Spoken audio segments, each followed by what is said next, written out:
피터 씨가 쓴 성공의 삶을 디자인하라라는 책에 나오는 이야기 하나를 먼저 소개할까 합니다. 미국 시골의 한 통나무 집에 사는 남자가 병에 걸렸더랍니다. 이 병에 걸린 사람의 기도 제목은 무엇이었을까요? 네, 그냥 크게 말씀하셔도 괜찮아요. 병 낫기 기도했겠죠.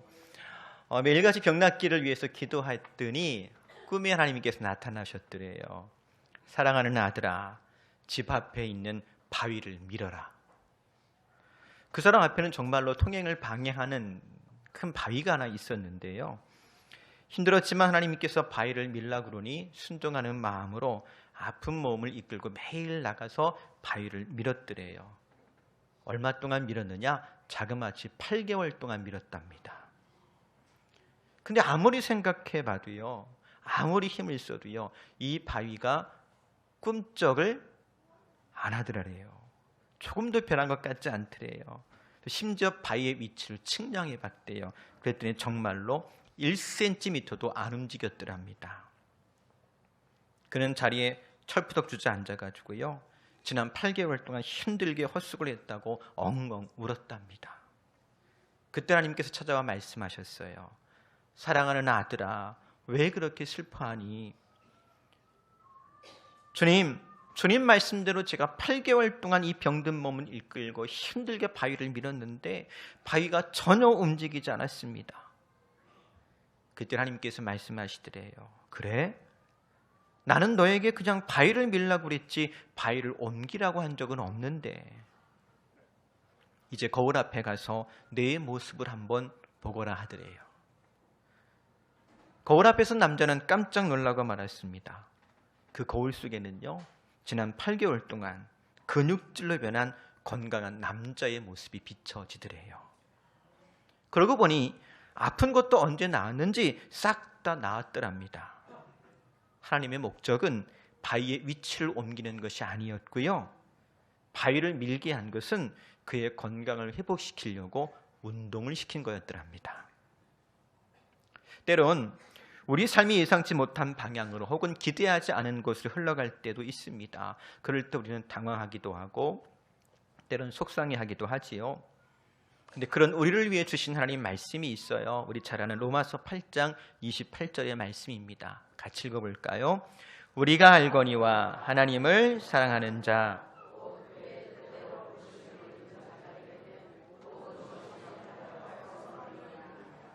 아멘. 오늘 저와 여러분이 합력하여 손을 이루시는 하나님께 예배합니다. 하나님께서 우리 꼭 필요한 은혜를 더해 주실 줄로 믿습니다. 사무엘하 7장 1절에 보면 다윗의 삶을 이렇게 표현합니다. 현대어 성경을 읽어볼게요.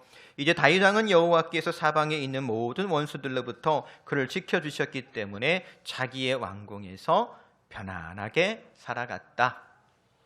우연한 기회에 블레셋과의 전쟁을 참관하게 된 다윗이 골리앗을 쓰러뜨리게 되었지요. 그때부터 다윗은 집을 떠나온 삶을 시작합니다.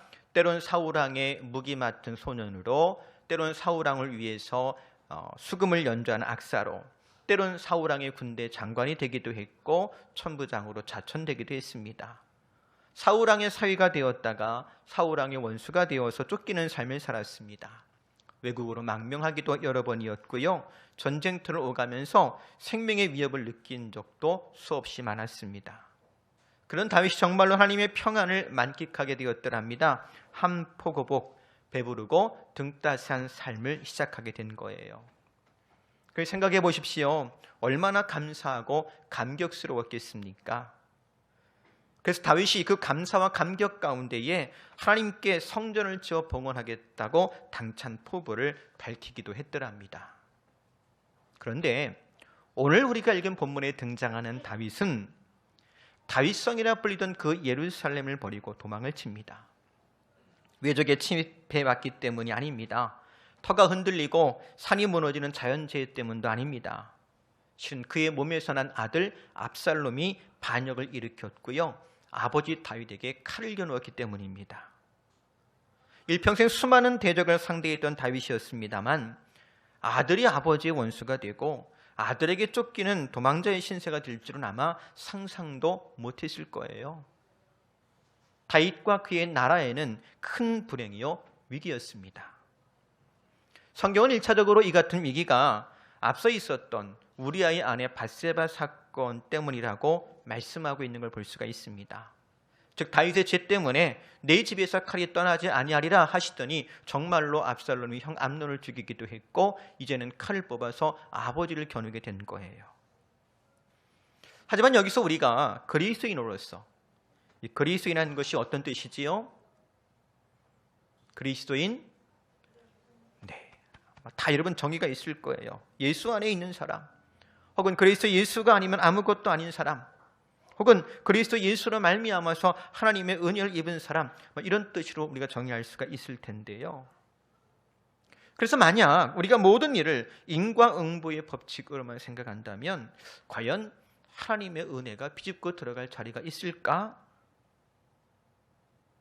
비록 때로는 고난과 시련이 혹은 가슴 아픈 사건을 만나기도 하지만 그 이면에는 우리 그리스도인들에게는 영적인 의미 혹은 그럼에도 불구하고의 은혜가 있는 줄로 믿습니다. 또 그 은혜를 발견할 때 우린 비로소 합력하여 선을 이루시는 하나님을 발견하게 되는데요. 다윗의 경우도 마찬가지입니다. 아들에게 쫓겨 예루살렘을 버리고 도망치는 다윗에게 도대체 은혜랄 게 뭐가 있을까? 뭐 거기에 은혜가 있을까 싶겠습니다만 믿음의 눈을 열면 그럼에도 불구하고 다윗과 함께 하신 하나님, 즉 합력하여 선을 이루시는 하나님의 은혜를 발견할 수가 있습니다. 제일 먼저 생각해 보고 싶은 것은요, 이 사무엘하 15장 13절 말씀 보니까 이렇게 이르세요. 전령이 다윗에게 와서 말하되 이스라엘의 인심이 다 압살롬에게로 돌아갔나이다 한지라. 전령이 와가지고 다윗에게 보고하는 건데요, 임금님, 압살롬이 반역을 일으켰습니다 라고 하지 않고요, 이스라엘의 인심이 다 압살롬에게로 돌아갔습니다 라고 보고합니다. 왜 그랬을까? 왜 이렇게 기록했을까? 여기서 강조하고 싶은 말은 압살롬일까요? 아니면 이스라엘의 인심일까요? 네. 여러분, 우리가 사무엘상을 읽다 보면 사울 왕하고 다윗이 계속 비교되는 것을 발견할 수가 있어요. 그런데 이 사울 왕은 어떤 사람이냐? 사람의 인심을 얻기 위해서 애를 쓰는 사람이에요. 모든 관심이 어디에 있어요? 사람의 인심, 여론에 있었습니다. 반면에 다윗은 어떤 사람이었습니까? 말 그대로 누구 마음에 합하기를 소망하는 사람, 하나님 마음에 합하기를 소망하는 사람으로 우리가 읽을 수 있잖아요. 하지만 이 압살롬의 반역이 일어났을 때 다윗이 가장 민감하게 반응한 것이 무엇입니까? 이스라엘의 인심이었대요. 그러니까 다윗이 관심이 있어하는 그 보고를 지금 하고 있는 거예요. 즉, 이 짧은 문장이긴 하지만 이 문장이 우리에게 말씀해주고 있는 것이 무엇이냐면 다윗이 본래 그런 사람은 아니었는데 왕이 되더니 평안하게 궁궐에서 지내더니 어느새 그가 소위 말하는 정치인이 되고 만 거예요. 백성들에게 공평과 정의를 행하던 사람, 하나님 마음에 합한 사람 다윗이 변하였던 것입니다. 마치 그 옛날 누구처럼요? 사울왕처럼요. 그러니 그런 다윗을 그냥 내버려 둔다면 다윗이 어떻게 되겠습니까? 다윗 역시도 사울왕의 길을 걸어갈 거예요. 즉, 지금 다윗이 경험하고 있는 것은 보기에는 밧세바 사건의 후폭풍 같고 압살롬의 반역입니다만 실은 어느새 사울의 길을 걷고 있는 다윗을 돌이키기 위한 하나님의 손길이라고 하는 거예요. 미가서 7장 6절에 보면 이런 말씀이 있습니다. 아들이 아버지를 멸시하며 딸이 어머니를 대적하며 며느리가 시어머니를 대적하리니 사람의 원수가 곧 자기의 집안 사람이로다. 예수님도 이 말씀 인용하셔서 마태복음 10장 36절에 보면 사람의 원수가 누구라고요? 네, 이렇게 이르시기도 했는데 지금 다윗이 이런 일을 겪고 있잖아요. 근데 미가 선지자는요, 이어서 이렇게 고백합니다. 미가 7장 7절 말씀 같이 읽어볼까요? 오직 나는 여호와를 우러러보며 구원하시는 하나님을 바라보나니 나의 하나님이 나에게 귀를 기울이시리로다. 맞습니다. 지금 다윗에게 꼭 필요한 것이 바로 이 같은 말씀이요 태도인 줄로 압니다. 실은 이것이 본래 하나님 마음에 합한 사람 다윗의 모습이지요. 그리고 압살롬의 반역으로 인해서 이제까지 평안함 속에서 영적으로 게으르고 진짓 하나님과 멀어졌던 다윗, 자만심으로 하나님 보지 못하던 다윗, 과욕으로 질주하던 다윗이 깨어나게 되었던 것입니다. 즉 비록 고난이지만 그 고난 속에 회복하신 하나님의 은혜가 있는 거예요. 그 은혜 속에 다윗은 다시 믿음의 눈을 뜨기 시작하고 다시 주를 바라보기 시작합니다. 가장 절망스러운 상황 속에서 다시 회복하시는 하나님을 만나게 된 겁니다. 그러니 은혜지요. 사무엘하 15장 30절 말씀 보면 도망치는 다윗의 모습을 이렇게 기록합니다. 다윗이 감난산 길로 올라갈 때에 그의 머리를 그가 가리고 맨발로 울며 가고 그와 함께 가는 모든 백성들도 각각 자기의 머리를 가리고 울며 올라가니라. 이 머리를 가렸다라고 하는 것은 부끄럽다는 뜻이지요. 다윗이 부끄러움 때문에 자기 머리를 가리었더랍니다. 근데 머리만 가리는 게 아니고요. 또 뭣도 했대요? 맨발로 울면서 갔더래요. 맨발로 가다 다른 말로 좀 표현하면 신을 벗은 거예요. 여러분 성경에서 신을 벗는다라고 하는 것이 어떤 의미인 줄 아시죠? 모세도 신을 벗었고요. 고대 사회에서 신을 벗는 건 종이 된다는 걸 의미합니다. 어느새 다윗이요 종의 모습으로 돌아온 거예요. 왕이 종이 된다라고 하는 것 있을 수 없는 일이지만 그래도 한 나라의 왕이 신을 벗어서 자신의 종됨을 인정한다면 누구의 종이란 뜻이겠습니까? 왕이 누구의 종이 되겠어요? 하나님의 종이 되는 거예요. 압살롬을 피해서 예루살렘을 떠나면서 다윗은 왕이 아니라 주님의 종으로 다시 돌아온 거예요. 그래서 그렇습니까? 누가 봐도 다윗은 망한 것 같습니다. 근데 다윗의 입에서요 끝났다 혹은 망했다는 말이 없습니다. 도리어 예루살렘 버리고 도망친다는 소식을 듣고 제사장 사독이 언약궤를 메고 나옵니다. 그때 다윗이 그 모습을 보면서 이르는 말이 있어요. 사무엘하 15장 25절입니다. 왕이 사독에게 이르되 보라 하나님의 궤를 성읍으로 도로 메어가라. 만일 내가 여호와 앞에서 은혜를 입으면 도로 나를 인도하사 내게 그 궤와 그 계신 데를 보이시리라. 지금 다윗을 둘러싸고 있는 모든 주변 환경은 절망스럽기만 합니다. 근데요 그 절망스러운 상황에서 다윗은 다시 하나님께 소망을 갖습니다. 마치 우리가 찬송하는 것처럼 나의 믿음 어디에 있어요? 주께 있네. 다윗의 믿음이 주께 있기에 가능한 일이었습니다. 그래서 시편에 보면 다윗이 그의 아들 압살롬을 피할 때 지은 시가 있어요. 시편 3편입니다. 5절과 6절 이렇게 적고 있어요. 같이 읽어볼까요? 내가 누워 자고 깨었으니 여호와께서 나를 붙드심이로다. 천만인이 나를 애워싸 진친다 하여도 나는 두려워하지 아니하리이다. 여론을 살피던 정치인 다윗이었습니다. 환경과 조건에 순응하던 다윗이었습니다만 그 다윗이 다시 하나님의 사람으로 돌아온 거예요. 사랑하는 성도 여러분, 때로는 우리의 신앙생활에 큰 걸림이 되는 사람이 의외로 먼 곳에 있지 아니하고요 아주 가까운 곳에 있을 수도 있어요. 그래서 우리가 더 아파하지요. 하지만 낙심한 일을 만날 때마다 혹은 실망할 때마다 도리어 우리의 믿음의 주여 온전케 하신 주님을 바라볼 수 있기를 바랍니다. 그리고 어떤 순간에도 소망을 잃지 않기를 바랍니다. 나의 끝이 실은 주님의 시작이요 나의 실패가 주께서 일하시는 때임을 잊지 말기 바랍니다. 두 번째로 오늘 읽은 18절 말씀 보니까 이렇게 소개해요. 그의 모든 신하들이 그의 곁으로 지나가고 모든 그렛 사람과 모든 블레셋 사람과 및 왕을 따라 가드에서 온 모든 가드 사람 600명이 왕 앞으로 행진하니라. 다윗과 신하들이 도망을 칩니다. 그 몸에서 난 아들 압살롬에게 쫓겨나는 왕, 그리고 백성들에게 버림받은 왕의 모습은 초라하게 그지없습니다. 근데도요, 그런 초라한 왕 곁에 우직하고 충성스럽게 떠나지 않고 그의 곁을 지키는 사람들이 있었는데 바로 가드에서 온 600명의 사람들이에요.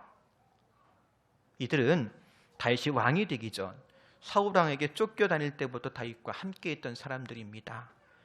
광야에서 함께 동고동락하던 동지들입니다. 다윗과 함께 험악한 세월을 보낸 사람들입니다.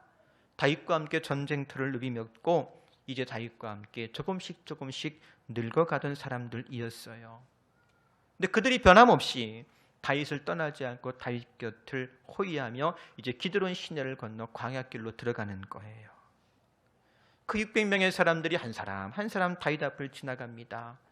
다윗과 함께 눈을 마주치며 인사했을 거예요.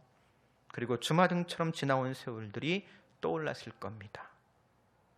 그런데 그 가운데 꼭 있어야 했던 한 사람이 보이질 않습니다. 그게 누구였을까요? 그 사람이 햇사람 우리아입니다. 실은 우리아도 그 600명 중에 한 사람이었거든요. 근데 그 우리아가 안 보입니다. 왜 안 보이지요? 죽었어요. 누가 우리아를 죽게 했나요?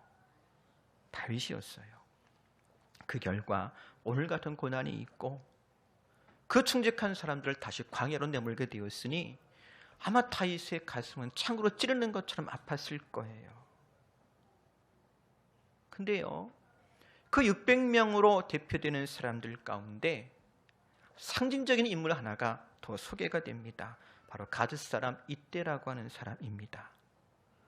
그는 블레셋 사람입니다. 이스라엘 사람이 아니에요. 다윗의 말처럼 그는 나그네였습니다. 이스라엘 왕궁에서 일어난 권력 다툼이나 혹은 다윗의 집안에 일어난 비극적인 사건과는 관계가 없는 사람입니다. 그런데 그런 그가 끝까지 충성을 맹세하며 다윗 곁을 지키는데 21절 말씀 볼까요? 이때가 왕께 대답하여 이르되 여호와의 살아계심과 내 주 왕의 살아계심으로 맹세하옵나니 진실로 내 주 왕께서 어느 곳에 계시든지 사나 죽으나 종도 그곳에 있겠나이다 하니. 다윗의 입장에선 너무나 고마운 말이지만 한번 생각해 보세요. 이때로 대표되어진 이 600명의 사람들, 여전히 다윗에게 충성을 맹세한다는 것이 쉽게 이해가 안 돼요. 왜냐? 사실 다윗이 어떤 사람입니까? 고난의 시기를 함께했던 충성스러운 사람 우리아를 죽게 만들고 그의 아내를 빼앗았잖아요. 근데 이 일이 나단 선지자의 폭로로 말미암아 모든 사람이 다 아는 다윗의 죄가 다 만천에 드러나고 말았어요. 그러니 인간적으로 생각한다면 그런 다윗과 함께할 이유가 있겠어요? 없겠어요? 없을 것 같아요. 그런데도 이 600명의 사람들이, 이때를 비롯한 600명의 사람들이 여전히 다윗과 함께 고난의 행군에 참여하고 있습니다. 여전히 다윗에게 충성을 맹세하면서 온 가족과 함께 피난을 떠납니다. 이게 무슨 뜻일까? 이게 어떤 의미가 있을까? 그 무엇보다도요, 이때로 대표되는 그 600명의 사람들이 다윗을 용서한 거예요. 거꾸로 말하면 다윗이 그를 따르는 사람들에게 용서받은 거예요. 여러분, 용서받아본 기억이 있습니까? 반대로 나에게 실망을 안겨주고 나에게 아픔을 안겨준 사람을 용서해본 경험은 있는지요? 다윗은 지금 그의 인생의 가장 비참한 순간에 그 600명의 사람을 대표하는 이때를 통해서 그가 행했던 그 돌이킬 수 없는 일에 대한 용서를 경험하고 있는 거예요. 은혜지요. 이 이때라고 하는 이름의 뜻은 아버지란 뜻도 있고요, 하나님이 그와 함께 계시다라는 뜻도 있답니다. 그러니까 이때가 다윗 곁에 있다라고 하는 것은 그럼에도 불구하고 하나님께서 여전히 다윗과 함께 한다는 희망의 메시지고요, 다윗은 변치 않는 아버지의 사랑, 아버지가 되신 하나님의 사랑을 그를 통해서 다시금 발견하게 된 거예요. 그 사랑과 위로가 다윗을 견디게 했고 다시 일어서게 한 줄로 믿습니다. 그리고 오늘 우리에게도 마찬가지입니다. 때론 세상이 다 나에게 등을 돌린 것 같은 그런 위기도 있을 거예요. 때론요, 자식마저도 날 부끄럽다라고 할지도 모르겠어요. 꼭 그 정도까지는 아니더라도 가끔 그렇게 말씀하시는 분들이 있더라고. 자식도 다 소용없다고, 서운한 마음에. 그렇지만 여전히 아버지 하나님의 사랑은 변함이 없음을 믿습니다. 그 사랑의 나를 다시 숨쉬게 하고 그 사랑의 나를 다시 시작하게 하십니다. 근데 그 하나님의 사랑과 위로가 어떻게 찾아오느냐? 이때와 같은 충성된 사람을 통해서 임하게 됩니다. 다윗이 이때를 통해 하나님의 사랑과 위로를 경험한 것처럼 여전히 내 곁에 남아있는 사람, 하나님께서 나를 위해 남겨두신 사람, 하나님의 은혜의 통로가 되는 사람이 있습니다. 그게 누굴까요? 멀리서 찾지 말고 옆에 있는 사람을 좀 보기 바랍니다. 원수가 집안에 있다면서요? 그럼 은혜가 되고 복이 되는 사람도 아주 가까이에 있는 거예요. 옆에 있는 분들 좀 보세요. 그리고 좀 말해보세요. 당신이었군요.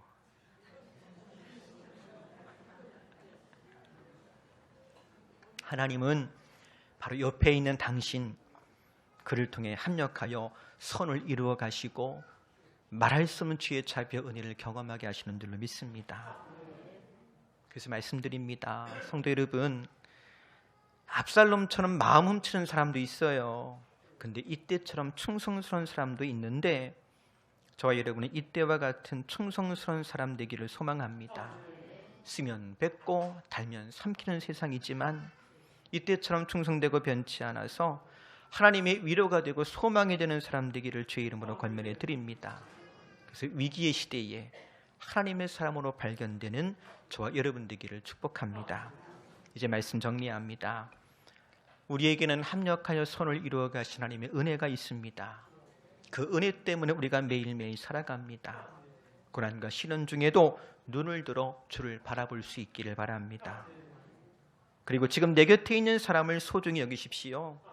하나님께서 복 주시려고, 은혜 경험하게 하시려고, 합력하여 선을 이루어 가시려고 여전히 내 곁에 남아있게 하신 하나님의 사람입니다. 반대로 나도 내 옆에 있는 사람을 위하여서 복이 되어지고 은혜의 통로가 되어지고 하나님의 사람으로 쓰임받기를 주의 이름으로 권면해 드립니다. 기도하겠습니다. 하나님 고맙습니다. 험악한 세상을 살면서 홀로 있게 하지 아니하시고 함께 있게 하시어서 변함없는 하나님의 사랑을 경험하게 하시니 고맙습니다. 함께 걸어가는 믿음의 여정 가운데에 서로 하나님의 사람으로, 은혜의 통로로, 복 있는 사람으로 쓰임받는 가운데 합력하여 선을 이루어가시는 주의 뜻을 온전히 이루어가는 성도요, 가정이요, 교회 되게 하여 주실 줄로 믿습니다. 예수님의 이름으로 기도합니다. 아멘.